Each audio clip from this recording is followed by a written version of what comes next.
हर हर महादेव। प्यारे भक्तों, महादेव जी कहते हैं, कैसे हो मेरे बच्चे।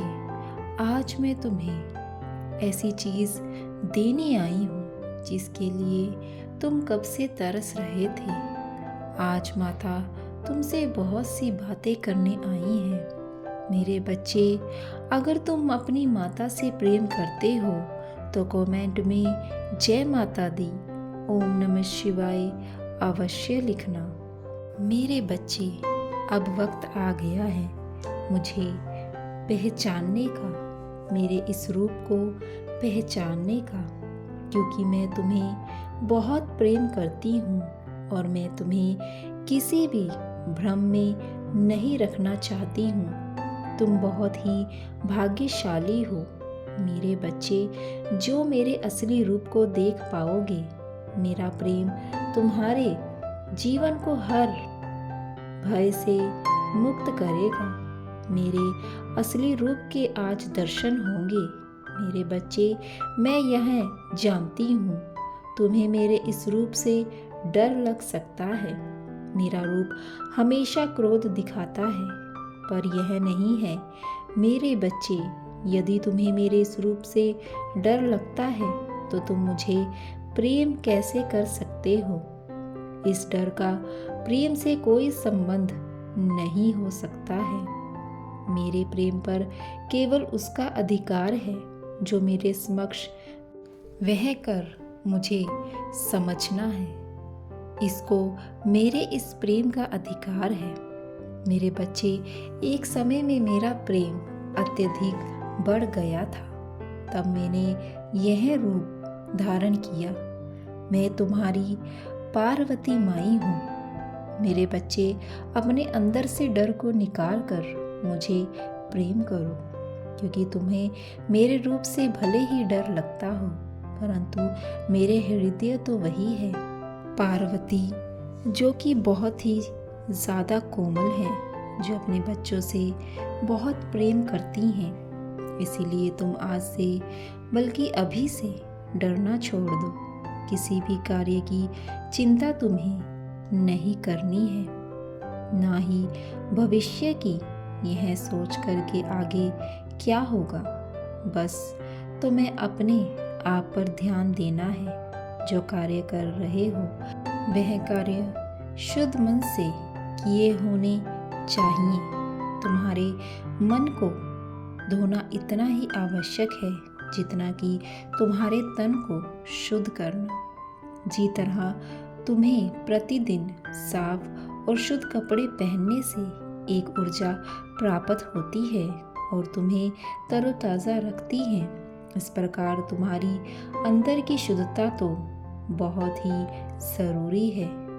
तरुण ताज रखे, परंतु एक बात का ध्यान रखना कि जब मैं भोलेनाथ से क्रोध में थी तभी मैंने काली माँ का रूप धारण किया है और राक्षसों का वध भी किया है। अनंत मैं बर्दाश्त नहीं कर सकती, इसीलिए मुझे काली माँ से क्रोधित काली माँ का रूप धारण करने पर मजबूर मत करना, क्योंकि जितना मेरा प्रेम प्यार है उतना ही मेरा क्रोध सबसे खतरनाक है। जी प्रकार भोलेनाथ जी तुम्हारी सभी इच्छाओं को पूर्ण करते हैं। मैं उनकी अर्धांगिनी पार्वती, जो कि काली के रूप में तुम्हें दिखाई देती हूँ, मैं भी तुम्हारे सभी कार्य को पूर्ण करूँगी, तो मैं चुनी हुई मंजिल का मार्ग आसानी से मैं प्राप्त कर पाऊँगी।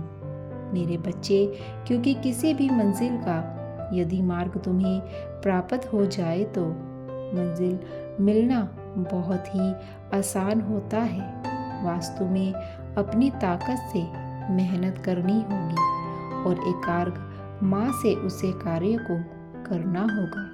यह मैं तुम्हें वचन, मेरे बच्चे, यदि तुम्हारे साथ कोई भी गलत करता है तो तुम्हें उसके साथ गलत नहीं करना है और ना ही तुम्हें किसी से डरना है, क्योंकि किसी के गलत करने से तुम्हारा गलत नहीं होगा, जब तक मैं तुम्हारी रक्षक हूँ तब तक तुम्हारा कोई कुछ नहीं बिगाड़ सकता, बल्कि ऐसे व्यक्ति पर मेरी कोट दृष्टि रहती है और उसे दंड अवश्य मिलेगा। तो मैं ऐसे व्यक्ति के लिए चिंतित होने की आवश्यकता नहीं है, क्योंकि जिस प्रकार बच्चे अपने माता पिता की छाया में सुरक्षित रहते हैं, इस प्रकार जो मेरी छाया में सुरक्षित हो, इसके साथ साथ मेरे बच्चे, तुम्हें एक कार्य करना है।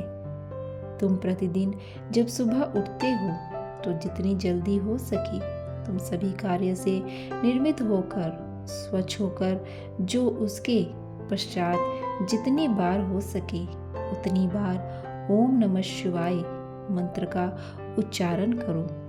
ऐसा करने से मुझे बहुत ज़्यादा प्रसन्नता होती है और मैं आज एक रात से पर्दा उठाने जा रही हूँ। तुम्हारे जीवन में जो तुम्हारे सबसे बड़े उलझन है, इस बात को लेकर उलझन में फंसे हुए हो, तुमको उसके आगे का सोचना है, परंतु तुम वहाँ तक वेट नहीं कर सकते। तुम वहाँ तक सोच भी नहीं सकते कि तुम्हारे जीवन में आगे क्या होने वाला है। इसी राज आज मैं पर्दा उठा दूंगी कि यदि तुम बहुत परिश्रम कर रहे हो तो मैं उसका फल प्राप्त नहीं हो रहा है। ईमानदारी के पश्चात भी, सही कर्म करने के बाद भी तुम्हारा धर्म पर चलना, फिर भी फल को प्राप्त नहीं करना, इस बात से अनजान हो तुम। वही बात मैं आज तुम्हें अवगत करवाने आई हूँ। मेरे बच्चे, मेरी इस बात को ध्यानपूर्वक सुनो। मेरे बच्चे, यदि तुम परिश्रम ईमानदारी से सही कर्म कर रहे हो तो आज मैं तुम्हें एक बात बता दूं कि तुम्हें निश्चित रहना है, चिंता नहीं करनी है, क्योंकि उसका फल अवश्य प्राप्त होगा। मैं जानती हूँ कि तुम्हें कठिनाइयों का सामना करना पड़ रहा है, लेकिन आने वाला समय तुम्हारे बहुत ज़्यादा अच्छा होगा, क्योंकि मैं देख रही हूँ, मैं सुन रही हूँ, तो मैं समझती हूँ। तुम्हारे सभी कार्य को ध्यान से देखते हुए उसका फल मैं तुम्हें अवश्य प्रदान करूँगी। मेरे बच्चे, तुम्हें स्वयं ही ज्ञात नहीं कर पाओगे, आश्चर्यचकित हो जाओगे। इसीलिए तुम निश्चित होकर अपने कर्मों को करते। मेरे बच्चे, मेरा आशीर्वाद तो सदैव तुम्हारे साथ रहेगा। तुम्हें जब भी कोई परेशानी होगी, मैं स्वयं आऊँगी तुम्हारी रक्षा करने के लिए। मेरे बच्चे, क्यों इतना अकेला महसूस कर रही हो?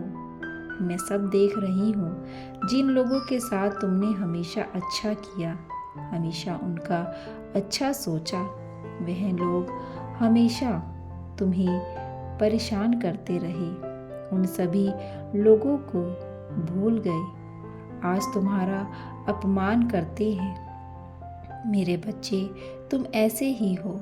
तुम्हारा दिल बहुत साफ है। तुम हमेशा से लोगों के लिए कार्य करते आए हो, कभी अपने परिवार के लिए तो कभी मित्रों के लिए।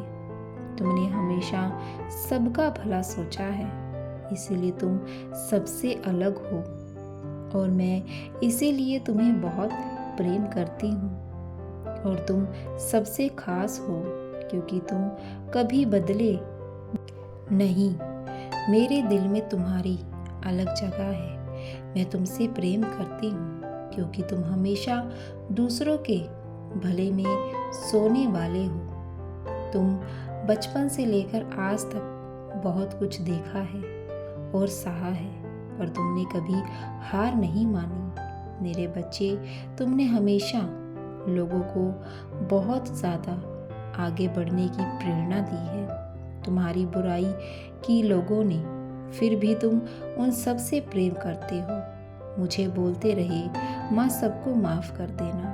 मैं तुमसे बहुत प्रसन्न हूँ। मेरे बच्चे, मुझे तुमसे बहुत कुछ नहीं चाहिए।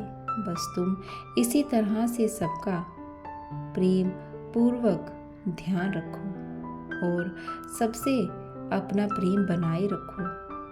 मेरे बच्चे, मुझे तुम पर गर्व है। मेरा यह संदेश प्राप्त होते ही तुम्हारे जीवन में चमत्कार होने वाले हैं।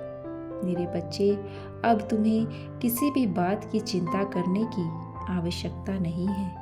तुम्हारे जीवन में सकारात्मक ऊर्जा आने वाली है। अब सब कुछ अचानक से ठीक होने वाला है। तुम वह सब हासिल करने वाले हो। तुम्हारे पास धन दौलत नाम सब कुछ है, क्योंकि मैंने तुम्हारी किस्मत में वह सब लिख दिया है। मेरा आशीर्वाद सदैव तुम्हारे साथ है। मेरे बच्चे, मैं सदैव तुम्हारे साथ हूँ। तुम्हें अपने जीवन में बस आगे बढ़ते चलना है। पीछे मुड़कर देखने की अब आवश्यकता नहीं है। मेरे बच्चे, मैं सदैव तुम्हारे साथ हूँ। हर हर महादेव।